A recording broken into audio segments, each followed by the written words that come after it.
तो hello everyone, कैसे हैं आप सब? आई होप आप सब अच्छे होंगे। मैं हूँ स्वाति सेठानी, स्वागत करती हूँ आपका उदित फार्मेसी के यूट्यूब चैनल पे। लेकर आ गई हूँ आज आपके लिए next important lecture topic pharmacy law and ethics subject का।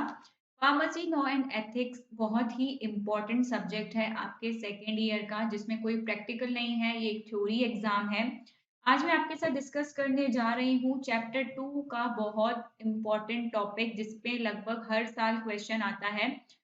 फार्मेसी एक्ट और रिलेटेड है पीसीआई से। आज मैं इससे आपका जनरल डिस्कशन करने वाली हूँ इससे रिलेटेड। ठीक है? तो ध्यान से समझिएगा। कई बार इस पे शॉर्ट नोट भी आता है, कई बार इस पे लॉन्ग क्वेश्चन भी पूछा जाता है। तो स्टार्ट करते हैं। इसके साथ-साथ मैं आज आपको एक गुड न्यूज़ भी देने वाली हूँ हमारी उदित फार्मेसी ऐप से रिलेटेड, जिसमें आप लोगों का बहुत ही फ़ायदा है। तो जुड़े रहिएगा मेरे साथ, पूरा वीडियो ज़रूर देखिएगा। फार्मेसी एक्ट 1948 एंड रूल्स बहुत इंपॉर्टेंट टॉपिक है चैप्टर नंबर 2 का। कई बार इस पे शॉर्ट नोट आ जाता है, लिखा हुआ आएगा give a brief note on pharmacy act 1948 and rules. ठीक है, यहाँ लिखा आएगा give a short note on pharmacy act 1948 and rules. हो सकता है लॉन्ग क्वेश्चन भी आ जाए। कहने का मतलब ये है कि टॉपिक काफी इम्पोर्टेंट है। फार्मेसी एक्ट 1948 एंड रूल्स क्या है? ये एक सेट है रूल्स का। जैसे अपन रूल्स स्कूल जाते हैं, कॉलेज जाते हैं, तो कॉलेज के क्या रूल्स होते हैं कि प्रैक्टिकल देना ज़रूरी है, सेशनल देना ज़रूरी है, 75% अटेंडेंस ज़रूरी है। उसी तरह से फार्मेसी एक्ट के कुछ सेट है रूल्स का, उसे कहा जाता है फार्मेसी एक्ट 1948 एंड रूल्स। अब ये जो रूल्स हैं, इसमें फार्मेसी नाम आ रहा है, तो ये रूल्स किससे जुड़े हुए होंगे? ये रूल्स जुड़े होंगे आपके फार्मेसी प्रोफेशन से, फार्मेसी प्रैक्टिस से। जो कोर्सेस रिलेटेड है फार्मेसी के, उससे। कितने समय अंतराल का ये जो कोर्स है वो रहेगा, उससे। अगर कोई ये चीज़ें लागू नहीं करता है तो उसपे क्या-क्या पेनल्टीज़ होती हैं, वो सारी चीज़ें इस एक्ट और रूल्स में होती हैं।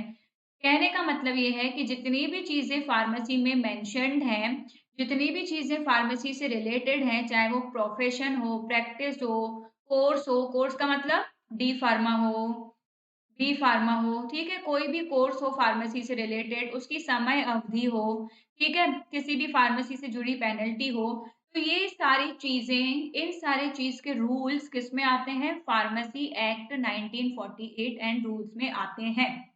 मतलब आपका फार्मेसी प्रोफेशन का क्या रूल रहेगा, प्रैक्टिस का क्या रूल रहेगा, कोर्सेज़ के क्या रूल्स रहेंगे, कोर्सेज़ की क्या समय अवधि रहेगी, क्या पेनल्टीज़ रहेंगी, फार्मेसी से रिलेटेड जितनी भी चीज़ें जुड़ी हुई होंगी, वो आएँगी आपकी फार्मेसी एक्ट 1948 एंड रूल्स के अंदर, ठीक है? ये जो एक्ट है फार्मेसी एक्ट, ये कब लागू हुआ? ये आया मार्च 1948 में, इसीलिए ये ईयर इसके साथ इसके नाम में ही लिख दिया गया है, ठीक है? ये जो एक्ट है फार्मेसी एक्ट हर कहीं है इंडिया में एक्सेप्ट जम्मू एंड कश्मीर।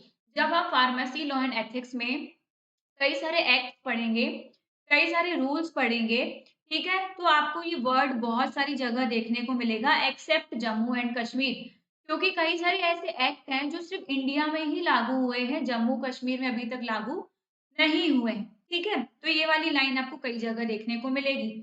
ये जो एक्ट है फार्मेसी एक्ट 1948, इसको अमेंड किया गया 1959 में, 1976 में, 1982 में। अमेंडमेंट का मतलब होता है जब हम कोई पहले एक बनी हुई चीज़ में कुछ और चीज़ों का एडिशन करते हैं, तो उसे अमेंडमेंट कहा जाता है। अगर आपने मेरे पिछले लेक्चर्स रिकॉर्डेड देखे होंगे, तो उसमें कई जगह मैंने अमेंडमेंट का मीनिंग बताया है। ठीक है?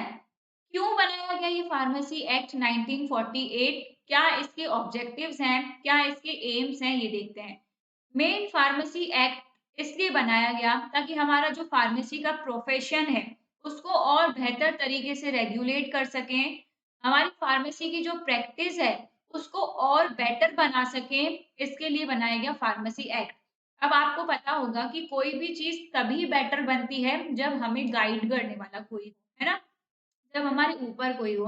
अब आपके अगर कॉलेज में आपको टीचर्स ही नहीं होंगे, कोई बताने वाला ही नहीं होगा कि थ्योरी क्या है, सेशनल क्या है, अटेंडेंस कितनी रखनी है, तो आपका जो भी डी फार्मा है वो अच्छे से कंप्लीट हो पाएगा क्या? नहीं। ये सारी चीज़ें तभी बेटर हो पाती हैं जब पहले किसी को कोई नॉलेज हो और वो आपको बताता जाए।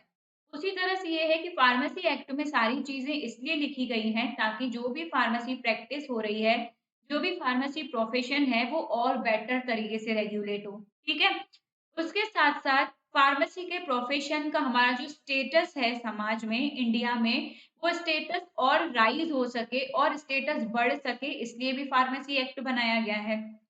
तीसरा मेन इम्पोर्टेंट रीज़न है फार्मेसी एक्ट बनाने का, क्योंकि हम फार्मेसी काउंसिल ऑफ इंडिया बनाना चाहते हैं, हम जिसे ना जानते हैं पीसीआई के नाम से।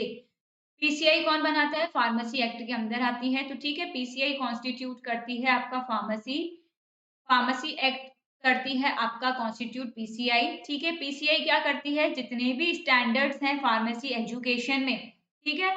उसका स्टैंडर्ड कौन सेट करता है? पीसीआई। जैसे हम लोग डी फार्मा कर रहे हैं ना, तो डी फार्मा में क्या सिलेबस रहेगा, क्या स्कीम रहेगी, कितने मार्क्स का थ्योरी पेपर रहेगा, कितने मार्क्स का सेशनल रहेगा, कितने घंटे का प्रैक्टिकल रहेगा, कितने घंटों की ट्रेनिंग रहेगी हमारे 2 साल के कोर्स करने के बाद।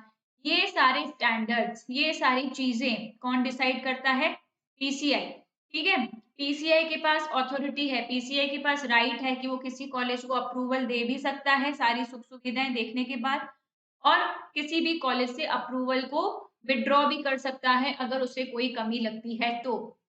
कई बार आपने कॉलेजेस में सुना होगा कि इंस्पेक्शन है, तो इंस्पेक्शन किसका होता है? पीसीआई का, है ना? फार्मेसी काउंसिल ऑफ इंडिया का। फार्मेसी काउंसिल ऑफ इंडिया से ही सारे आपके कॉलेजेस जो हैं अप्रूव्ड रहते हैं, मान्यता प्राप्त रहते हैं। विदाउट पीसीआई की मान्यता प्राप्त के जो कॉलेज रहते हैं, उनकी डिग्री कोई मान्यता की नहीं रहती। तो फार्मेसी एक्ट का मेन ऑब्जेक्टिव है पीसीआई का कॉन्स्टिट्यूशन करना। पीसीआई का मेन काम क्या है? फार्मेसी के स्टैंडर्ड को मेंटेन करके रखना, ठीक है? अब pharmacy institute proper diploma in pharmacy चला सकें, ठीक है? यानी कि डी फार्मा प्रॉपर्ली करा सकें, उनमें प्रॉपर एजुकेशन रेगुलेशंस हो, फार्मासिस्ट का प्रॉपर रजिस्ट्रेशन हो, इसके लिए भी फार्मेसी एक्ट बनाया गया है, ठीक है? कहने का मतलब ये समझो कि अगर फार्मेसी एक्ट नहीं होगा, तो हमारे फार्मेसी का जो स्टेटस है वो मेंटेन नहीं हो पाएगा, पीसीआई का कॉन्स्टिट्यूशन नहीं बन पाएगा, डिप्लोमा के जो कोर्सेज़ चल रहे हैं वो प्रॉपर रन नहीं हो पाएँगे, जो फार्मासिस्ट हैं वो अच्छे से रजिस्टर्ड नहीं हो पाएँगे, है ना? बिना फार्मेसी एक्ट के फार्मेसी नहीं चल सकती। इसके बाद आता है आपका नेक्स्ट इम्पोर्टेंट टॉपिक, कई बार क्वेश्चन आता है इस पे, फार्मेसी काउंसिल ऑफ इंडिया, जिसे हम कहते हैं पीसीआई, ठीक है? पीसीआई पे बहुत बार क्वेश्चन आता है। तो सबसे पहली फार्मेसी काउंसिल बनी थी 1949 में। ईयर आपको याद रखना है क्योंकि ईयर क्विज़ में भी पूछा जाता है ना? एमसीक्यू में भी आता है, 1 मार्क क्वेश्चन में भी आ सकता है। तो फर्स्ट फार्मेसी काउंसिल बनी थी 1945 में 1949 में और इसे रिकंस्ट्रक्ट किया जाता है हर 5 साल के बाद। हर 5 साल के बाद उसको फिर से बनाया जाता है, ठीक है? फार्मेसी काउंसिल आती है हमारे फार्मेसी एक्ट 1948 के सेक्शन 3 के अंदर, ठीक है? इसमें मेनली कॉन्स्टिट्यूशन रहता है, 3 तरह के मेंबर्स रहते हैं इसमें। एक होते हैं इलेक्टेड मेंबर्स, एक होते हैं नॉमिनेटेड मेंबर्स, थर्ड होते हैं x official members. Elected members जिन्हें चुना जाता है, नॉमिनेटेड मेंबर्स जिसे लोग चुनते हैं और उनका नाम देते हैं कि इनमें से कोई बनना चाहिए। एक्स ऑफिशियल मेंबर्स जो पहले से ही किसी ऑफिशियल पोजीशन पे थे, इसीलिए उन्हें एक्स ऑफिशियल कहा जाता है, कि जो पहले से किसी ऑफिशियल पोजीशन पे थे और वो दोबारा पीसीआई में किसी ऑफिशियल पोजीशन पे आ जाते हैं, तो उन्हें एक्स ऑफिशियल मेंबर्स कहा जाता है। ठीक है, चलो आगे बढ़ते हैं। अब बात कर रही थी मैं गुड न्यूज़ की, तो उदित फार्मेसी लेके आ रहा है 5 जनवरी को आप सबके लिए एक मेगा टेस्ट, जिसमें पार्टिसिपेट करके आप सब लोग टॉप 5 विनर्स बन सकते हैं और टॉप 5 विनर्स को मिलेगा उदित फार्मेसी की तरफ से कैश प्राइज़। तो फिर देर किस बात की है, आपको सब्सक्रिप्शन ले लेना है। सब्सक्रिप्शन लेने के बाद आप टेस्ट परफ़ॉर्म कर सकते हैं, 5 जनवरी को टेस्ट है, ठीक है? टॉप 5 स्टूडेंट्स को कैश प्राइज़ दिया जाएगा उदित फार्मेसी की तरफ से और आप अपनी परफ़ॉर्मेंस को और बेटर बना सकते हो हमारे साथ जुड़ के।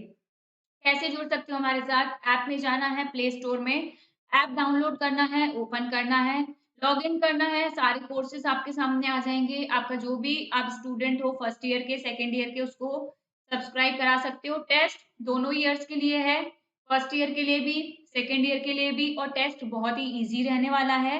हर सब्जेक्ट के सिर्फ 2-2 चैप्टर्स में से एमसीक्यू पूछे जाने वाले हैं, तो हो सकता है वो लकी विनर आप हो। तो ज़रूर जॉइन कीजिएगा। सब्सक्रिप्शन लेने में कोई भी दिक्कत आए, नीचे दिए गए नंबर पे आप कॉन्टैक्ट कर सकते हो। सुबह 8 से शाम के 6 बजे तक आपकी पूरी हेल्प की जाएगी। चलो आगे बढ़ते हैं। बात करते हैं पहले हम लोग इलेक्टेड मेंबर्स की। पीसीआई की कैटेगरी जो पहली है इलेक्टेड मेंबर्स। इलेक्टेड मेंबर्स में 6 मेंबर्स रहते हैं आपकी यूजीसी के, यूनिवर्सिटी ग्रांट कमीशन के, ठीक है? यूजीसी के, जिसमें से एक एटलीस्ट एक टीचर जो होता है फार्मेसी का होता है, एक फार्मास्यूटिकल केमिस्ट्री का होता है, एक फार्माकोग्नोसी और फार्माकोलॉजी का होता है, ठीक है? इसके बाद एक मेंबर होता है जो चुना जाता है एमसीआई से, एमसीआई यानी कि मेडिकल काउंसिल ऑफ इंडिया। उसके बाद एक मेंबर चुना जाता है स्टेट काउंसिल में से, जो कि एक रजिस्टर्ड फार्मासिस्ट होता है, ठीक है? जिसके पास लाइसेंस होता है, जिसका रजिस्टर में नाम लिखा होता है स्टेट काउंसिल, उसमें से एक मेंबर लेते हैं। इलेक्टेड मेंबर्स के बाद आते हैं आपके नॉमिनेटेड मेंबर्स। नॉमिनेटेड मेंबर्स में भी 6 मेंबर्स होते हैं, जिसे कौन नॉमिनेट करता है? सेंट्रल गवर्नमेंट नॉमिनेट करती है, जिसमें से 4 पर्सन्स ऐसे होते हैं जिनके पास डिग्री या डिप्लोमा होना चाहिए फार्मेसी में, ठीक है? या फिर फार्मास्यूटिकल केमिस्ट्री में, मतलब इन 6 में से 4 ऐसे होने चाहिए जिसके पास डिग्री या डिप्लोमा होना चाहिए फार्मेसी प्रोफेशन का। ठीक है, एक रिप्रेजेंटेटिव होना चाहिए यूजीसी का, यानी कि यूनिवर्सिटी ग्रांट कमीशन का। एक रिप्रेजेंटेटिव होना चाहिए आपका एआईसीटीई का, all India technical council for technical education, AICTE जिसे हम शॉर्ट में कहते हैं। ठीक है, नॉमिनेटेड मेंबर्स के बाद थर्ड कैटेगरी आती है एक्स ऑफिशियो मेंबर्स की। इसमें आता है आपका director general of health services, director general of CDL जिसे कि हम सेंट्रल ड्रग लेबोरेटरी कहते हैं, शॉर्ट में हम सीडीएल लिखते हैं। थर्ड मेंबर होते हैं इसके ड्रग कंट्रोलर ऑफ इंडिया। ये 3 कैटेगरी से मिलके बनी हुई होती है हमारी पीसीआई। इसके साथ-साथ इसमें होते हैं प्रेज़िडेंट और वाइस प्रेज़िडेंट, ठीक है?